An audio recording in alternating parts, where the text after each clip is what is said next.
ঝুম বৃষ্টিতে পুরো রাজশাহী বিশ্ববিদ্যালয় যখন স্নিগ্ধতায় ভিজে ওঠে, ঠিক তখনই ক্যাম্পাসের প্যারিস রোড হয়ে ওঠে এক টুকরো কাব্য। দীর্ঘ ১ কিলোমিটার জুড়ে গগন শিরীষ গাছের ঘন শামিয়ানায় মোড়ানো এ রাস্তা যেন হয়ে ওঠে আবেগের সমুদ্রে ডুব দিতে চাওয়া বন্ধুদের এক পরম আশ্রয়।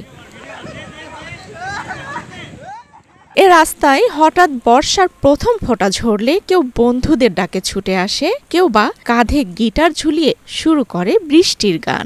প্যারিস রোডের ইতিহাস বহু পুরনো। ১৯৬৫ সালে সৌন্দর্য বর্ধনের উদ্দেশ্যে তৎকালীন উপাচার্য এম শামসুল হকের উদ্যোগে ফিলিপাইন থেকে আনা হয় গগন শিরীষের চারা। অধ্যাপক আলী মোহাম্মদ ইউনুসের তত্ত্বাবধানে গাছগুলো রোপণ করা হয় কাজলা গেট থেকে শেরি বাংলা হল পর্যন্ত বিস্তৃত এই রাস্তায়। তখন থেকেই রাস্তাটি ক্যাম্পাসবাসীর কাছে প্যারিস রোড নামেই পরিচিত। মূলত ফ্রান্সের প্যারিস শহরের রাস্তার সঙ্গে সাদৃশ্য রয়েছে বলেই এমন নামকরণ। রাজশাহী বিশ্ববিদ্যালয়ের প্যারিস রোড শুধু একটি রাস্তা নয়, এটি যেন এক চলমান স্মৃতির খাতা। বিশ্ববিদ্যালয়ের শিক্ষক শিক্ষার্থীদের আবেগে গাঁথা এই রাস্তা আজ কিছুটা ক্লান্ত, কিছুটা আহত। ঝড় বৃষ্টিতে উপড়ে গেছে কিছু গাছ, সৌন্দর্য হারিয়েছে কিছুটা, তবে হারায়নি স্মৃতি। এই রাস্তাতেই বৃষ্টি ভেজা বিকেলে অনেক ছাত্র রাজনীতির ইতিহাস রচিত হয়েছে। কখনো কেউ মিছিল করেছে, কখনো বা প্রিয় বন্ধুর হঠাৎ বিদায়ে নীরবে হেঁটে ফিরেছে কেউ। তবে বৃষ্টি হলেই সে সব অভিমান ধুয়ে যায়, স্মৃতি শুধু উজ্জ্বল হয় নতুন জল রঙে।